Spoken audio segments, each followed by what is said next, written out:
Olá, diriam alguns intelectuais e formadores de opinião em relação à questão transcendental do homem que a forma de expressão pela fala, pelas formas de linguagem do corpo e daquilo que a gente ouve e daquilo que a gente se expressa através dos sons é uma forma de fazer valer as relações de vida. Se você trouxer isso para a dança e para o teatro, aí você ganha uma profusão de significados. E é tentar entender um pouco essas experiências que o Câmara Livre hoje convida com 10 anos, não por acaso, da Companhia Estável de Dança, uma forma de homenagem desse projeto cultural, artístico e coletivo de vivência de pessoas para conversar com Sivaldo Gonçalves Camargo. Obrigado por vir aqui no Câmara Livre. Obrigado, Nelson. O Sivaldo nasceu em Bauru e, como todo profissional que busca os seus espaços em um segmento onde não de forma proposital aqui, mas como um registro justo da história, é muito difícil a autossobrevivência, porque nem todos em poderes públicos estão aptos a entender que através das expressões artísticas, se eu puder escolher uma palavra comum aqui, é que você faz a mais profunda relação do desenvolvimento humano. Estou sendo exagerado em fazer essa apreciação? Não, de forma alguma, Sim.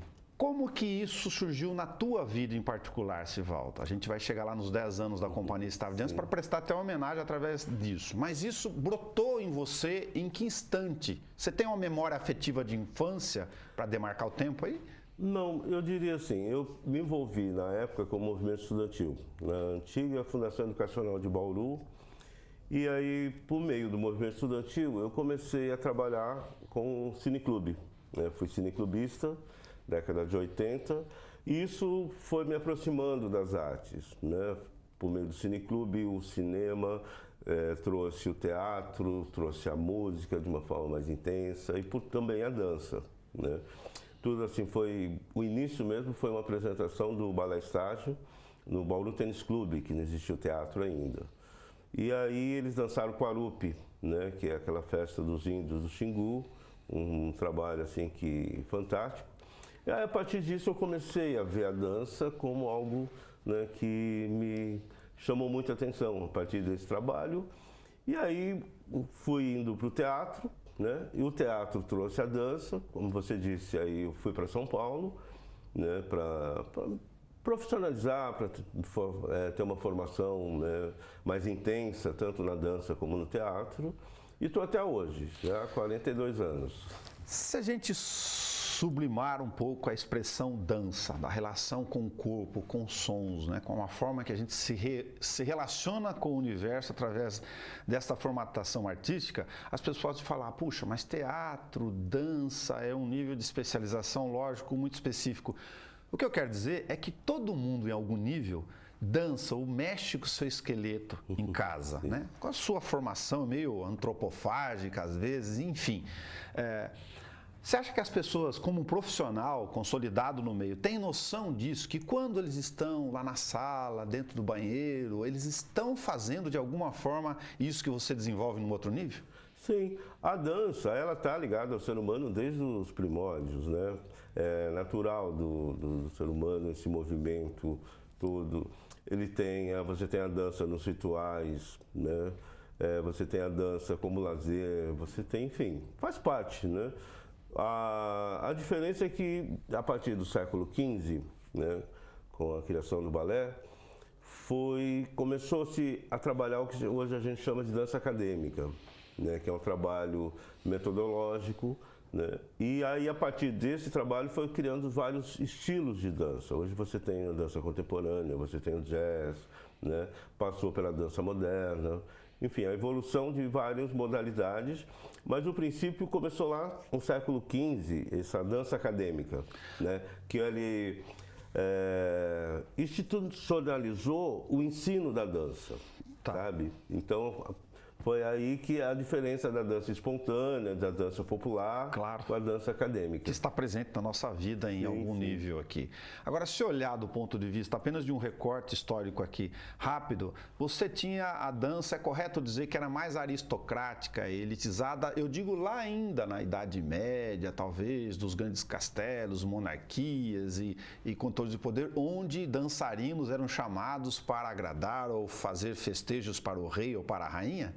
Sim, a dança surgiu nas festas, né, da corte, né, França, Itália e França, foi os dois países, né, que tiveram a origem assim mais da dança acadêmica, e era para as festas dos reis, né, então eram chamados dançarinos, né, para se apresentar para a corte, né. Mas a base dessas danças eram as danças populares, só que aí ela foi ganhando uma sofisticação, uma vestimenta, né, toda, né, sofisticada, mas tudo isso surgiu da dança popular. Ele foi inspirado na dança do povo. E no determinado momento histórico, só para a gente fazer um repasse que você comentou, ela se torna um nível de estudo para ela ser um objeto de apropriação mesmo de conteúdos como escola. Sim. Aí na França, né, o rei Sol, né, resolveu dançar. Ele falou, não quero ficar só assistindo, eu quero dançar. Então o rei começou a dançar. E aí, a partir disso, criou-se a Escola Imperial, né, de Paris, e se começou a ensinar a dança mesmo como uma metodologia, como um ensino. Você contou pra gente que no meio das suas andanças, da trajetória, você teve lá cursos de teatro e dança em São Paulo, lógico, aí você vai procurando os espaços naturais da vida que a gente faz, vai dar aula em Londrina, entra em Assis, tem um trabalho com a Unesp, todos relacionados a essa trajetória sua, portanto, bastante consolidada. A dança, o teatro, a expressão está para a sua vida como o Sivaldo está para o Gonçalves, né? Enfim, Camargo aqui.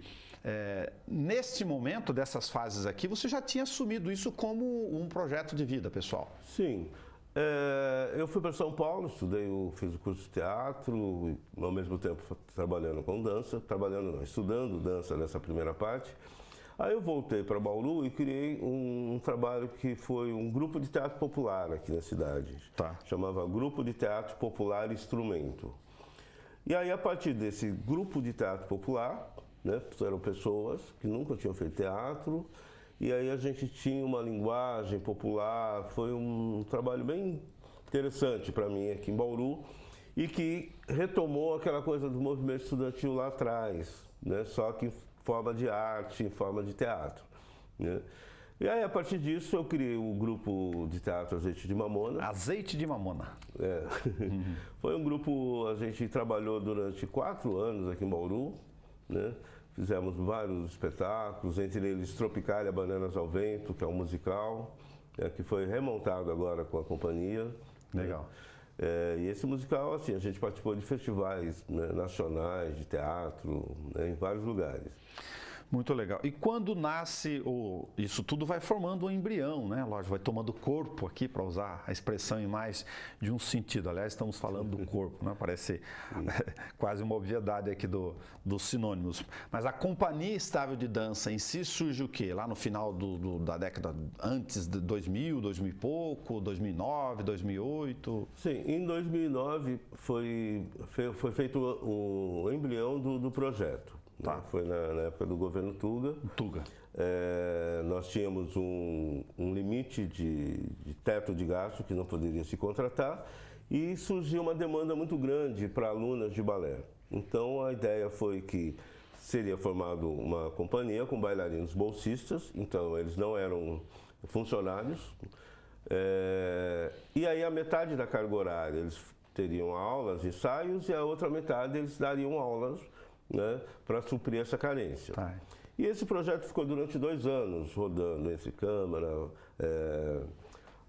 a Prefeitura, o jurídico barrava, porque os bailarinos, bolsistas não tinham qualificação para ser professores, enfim, né?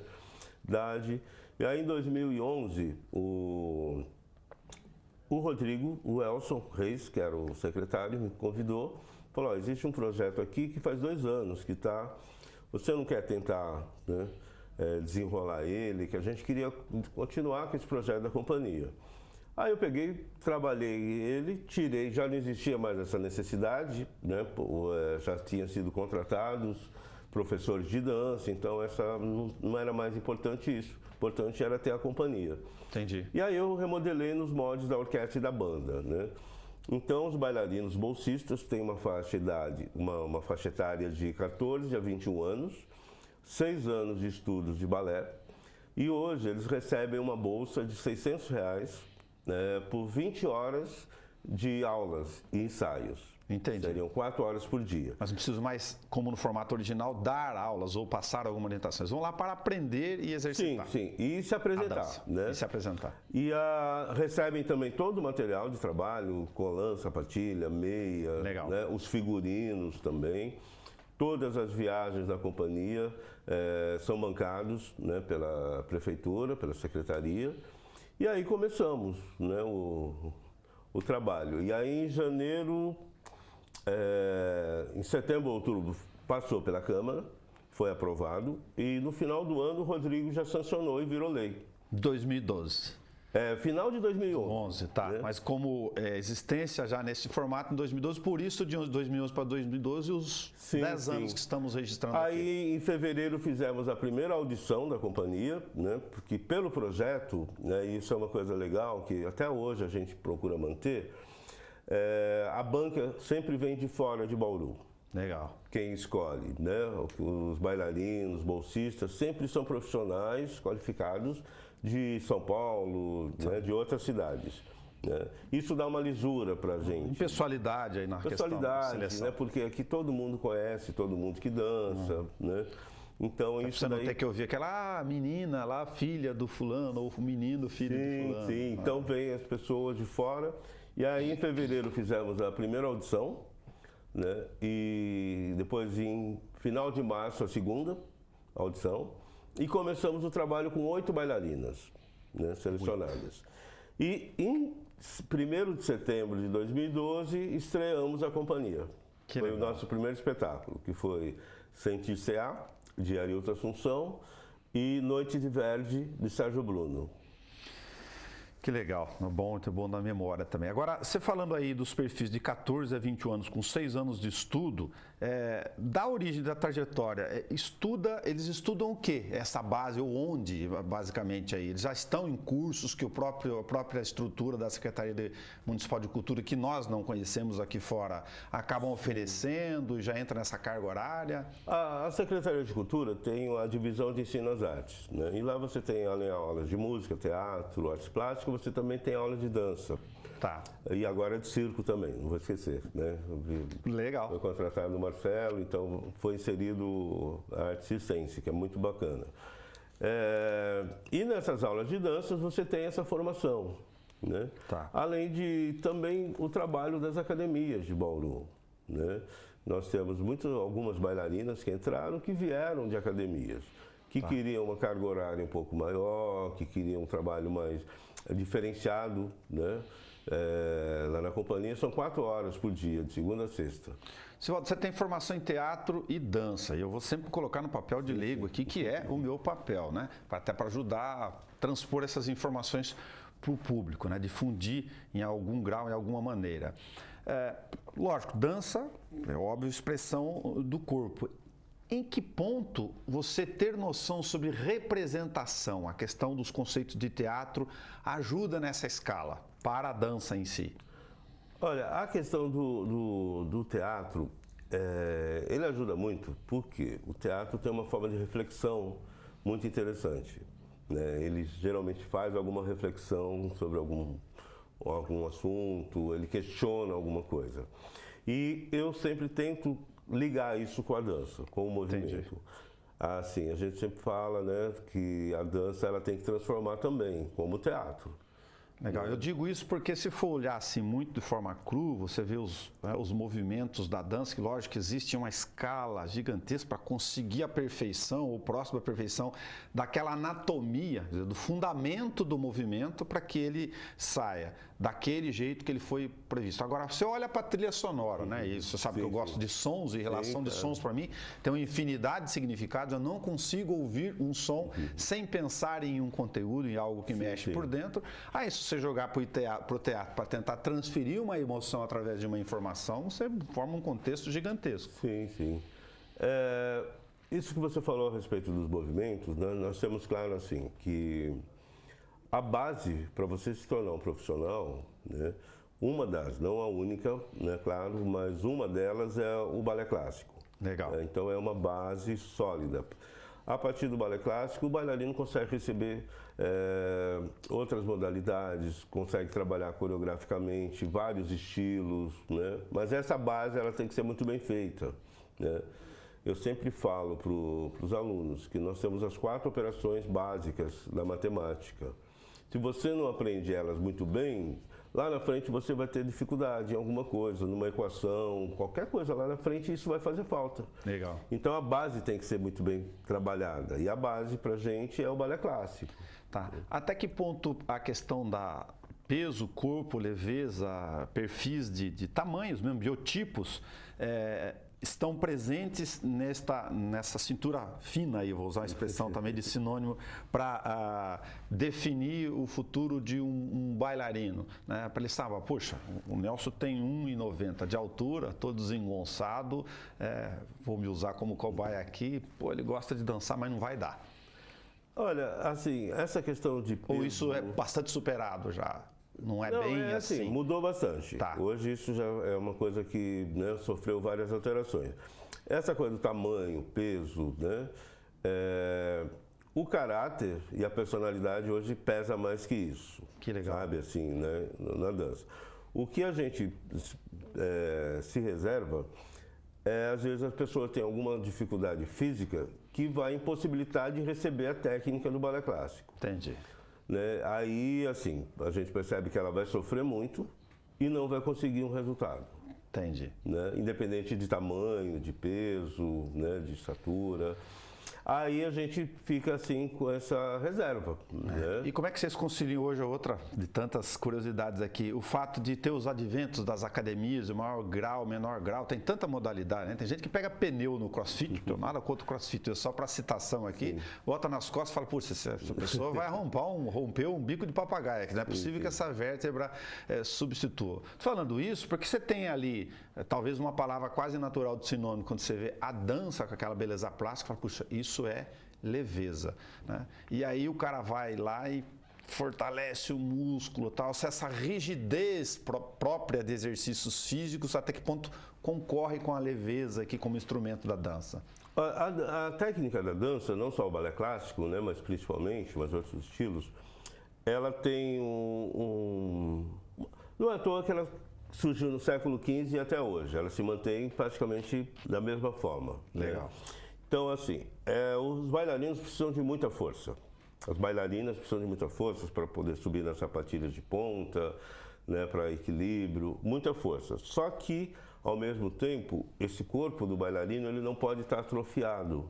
Tá. Eu digo com excesso de musculatura. Super atrofiado. Não pode. Ele tem que ter a força muscular, mas não pode se atrofiar. Sim. Por exemplo, se você tiver um abdômen muito atrofiado, que eles chamam de tanquinho, você não consegue fazer o cambré, que é aqueles movimentos para trás. Você vai se enrijecer. Se você tiver as pernas, né, com excesso de musculatura, você não vai ter agilidade para saltar. Você não vai ter a velocidade que um bailarino, que a técnica precisa. Então, ao mesmo tempo que ela precisa de força, ela não pode atrofiar, ela não pode se enrijecer, né? Pelo contrário, ela tem que ter a flexibilidade, o alongamento, a força em equilíbrio. Tá. Né? Esse é o... Voltando um pouco para os 10 anos da Companhia Estável de Dança, aí você tem as várias vertentes, lógico, de espetáculos, você citou lá desde a estreia, com a tua linha, por exemplo, as linhas de reflexões são heterogêneas, abertas, assim, ou você tem algumas questões conceituais que em 10 anos, de alguma forma, estão presentes, como demarcação aí? Olha, uma das questões que logo que eu assumi a direção da companhia, né, que até hoje eu insisto em manter e tentar, não, mas Porque nessa minha trajetória eu fui coreógrafo, coreografei muitos trabalhos, né, para várias companhias e tal. Mas quando eu assumi a companhia de dança, eu falei, não vou coreografar, né? Não vou ser coreógrafo. Então eu tenho lá a função de fazer a direção artística, né? Sou professor. Sim. Né? E aí, se eu fosse coreografar, ia ficar assim, a companhia do Sivaldo, ia ficar muito evidente. Entendi. Porque você coloca, não tem como. Lógico, a tua linha, teu peso, tuas concepções. Como você vai compor uma música, é a sua cara, é você ali que está se expressando naquela música, não é? E na dança também tem, a coreografia é isso. Então eu optei por sempre trabalhar com coreógrafos convidados. Ah, legal. Né? Desde o início, né? Nós sempre chamamos coreógrafos de fora. E também pelo motivo que cada coreógrafo que chega é uma experiência nova para os bailarinos. É uma abre horizonte para eles também. Cada um tem uma forma de passar a coreografia, uns são muito bravos, outros são muito rápidos, outros são lentos, né? E isso é um aprendizado, né? Que já faz parte também, né? E aí, assim, nesse tempo, a gente sempre... Aquela ideia da dança que procura refletir, né? Que traz alguma reflexão. E em 2015, 2014, né, no terceiro ano, 2012, 2013 fizemos Cores de Gestos, né? Tá. E 2014 Frida, que a gente conta a vida da Frida Kahlo. Sim. Né? E foi um aprendizado assim muito legal para os bailarinos conhecer o trabalho da Frida, né, que é muito importante, e o público também. Né? Esse questionamento sobre Frida, trazer a Frida para o palco foi muito bacana. Né? Tá. Assim como pode estar distante por várias razões, inclusive socioeconômicas, culturais de um país, né? Na percepção de como essas manifestações artísticas culturais estão presentes na identidade dela. Nós somos, como você sabe, de matriz aqui afro, com a série de danças típicas populares, folclóricas, né? Tem gente que mistura com religião, faz um balaio danado. Bom, problema deles. Você tem aqui na concepção própria nossa, identitária aqui, estamos gravando aqui, aliás, quase no dia do 7 de setembro, do bicentenário da independência de 2022, só para demarcar o tempo lá do nosso documento aqui.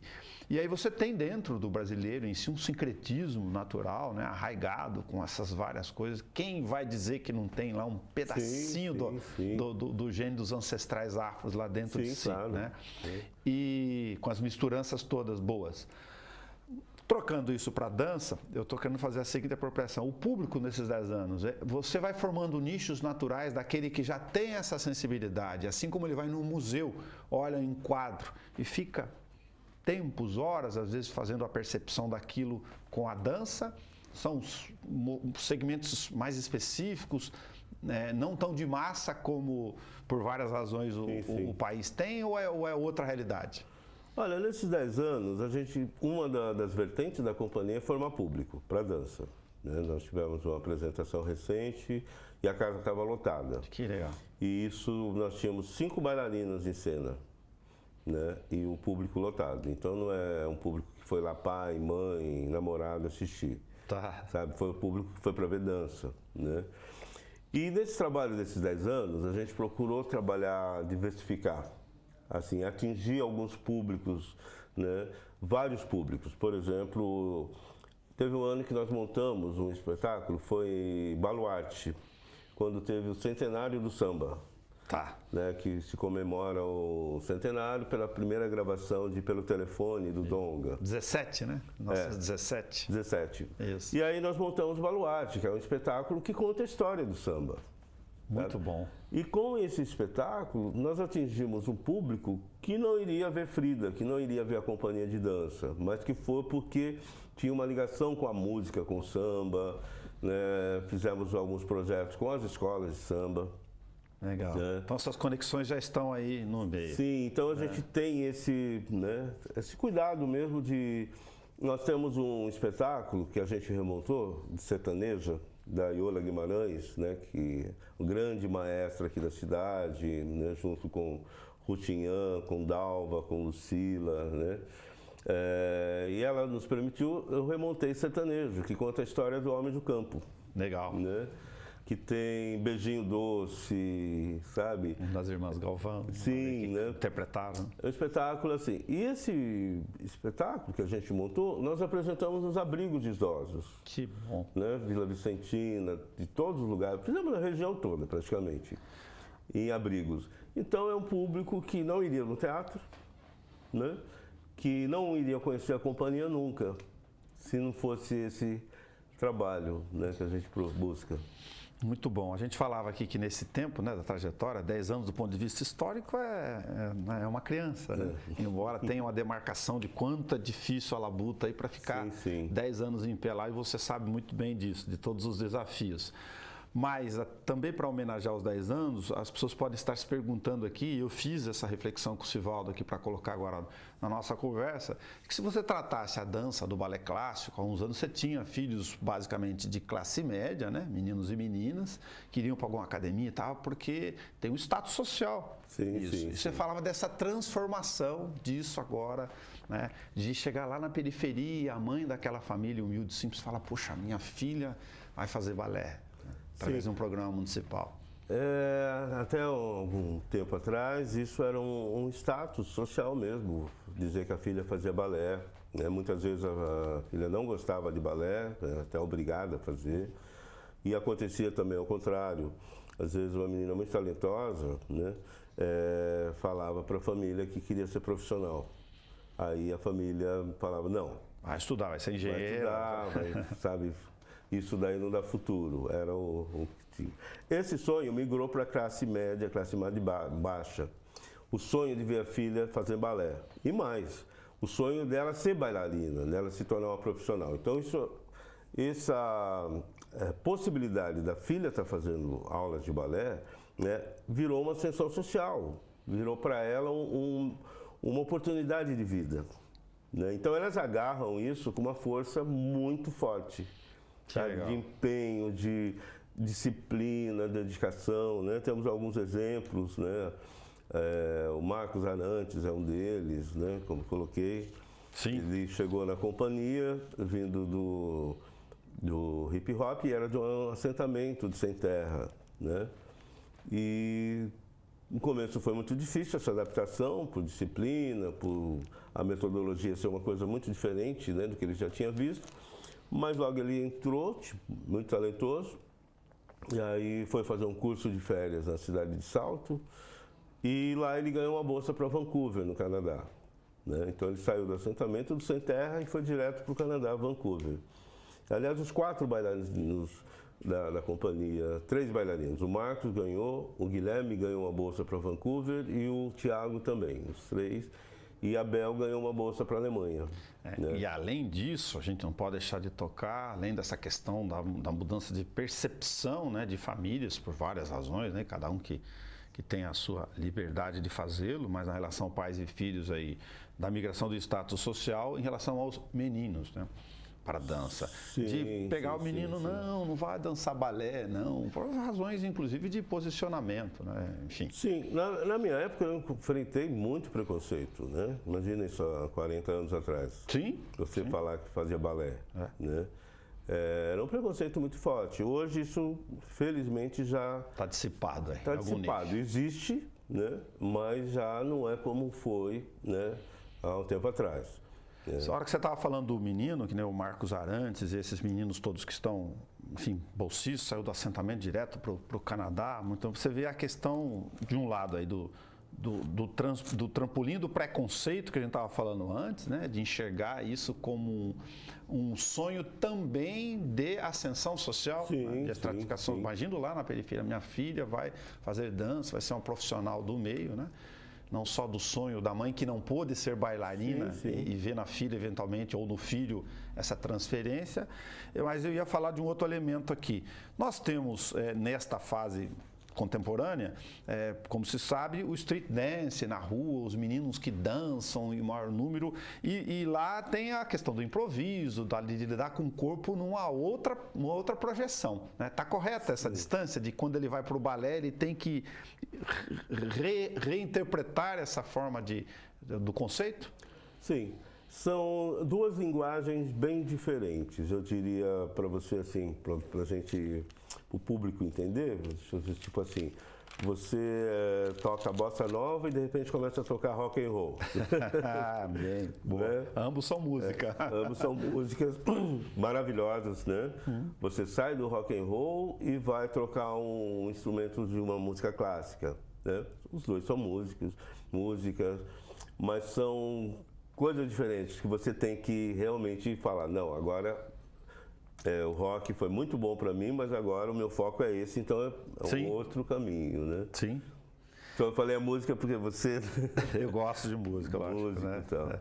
Muito bom. E um outro dado para comentar aqui que me veio à cabeça também, que tem aí, né, os alternativos do campo, a questão dos espetáculos, a expressão do corpo, o que eu vou mais lembrar aqui de falar, dos gêneros circenses, o Cirque du Soleil, né, para não deixar de citar aqui, onde balé, coreografia e dança, inclusive o balé, para falar que estão intimamente ligados, né, em espetáculos lindíssimos hoje.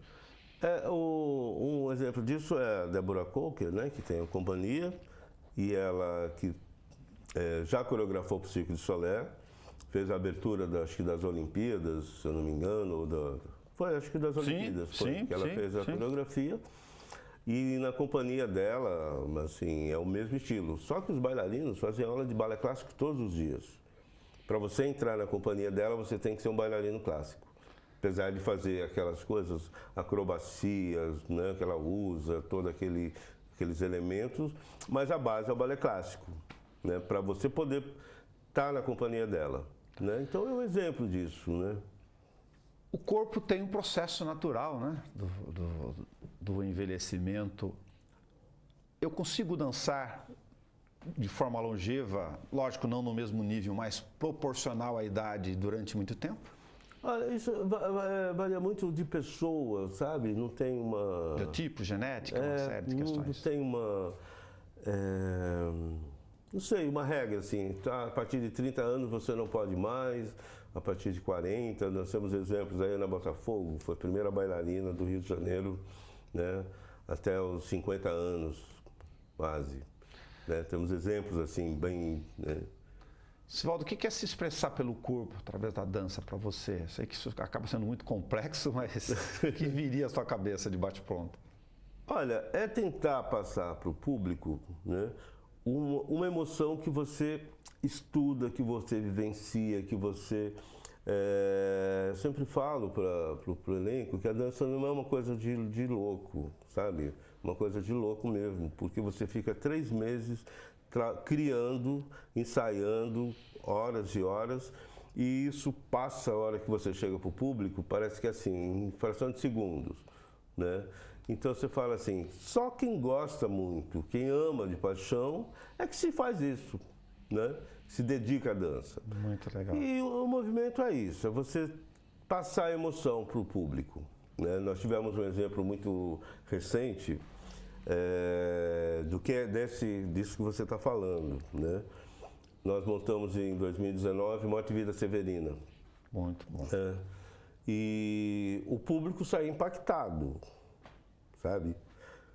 No final do espetáculo, eu falei, gente, não espere aplausos, em pé, algumas coisas nesse sentido. Não é a intenção. Se não tiver isso, é porque a gente conseguiu passar para o público. Toda a dureza da fome, da seca, do Nordeste, sabe? Então é muito forte aquilo. No final da peça, só para você entender, a gente tem uma cabeça, uma carcaça de boi que representa a seca, a fome, né? E no início ele vem e tira a água, né? As moringas das pessoas. E isso vai acontecendo durante a peça toda, eles saem, o Severino sai em caminhada, né? E a fome, a seca acompanhando ele, na sede. E no final, essa carcaça, que é a seca, volta, né?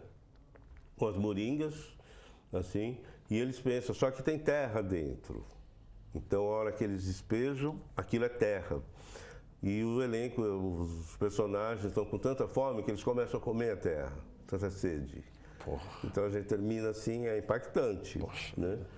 Então isso choca o público, isso choca, se mexe com a emoção do público. Opa! Né?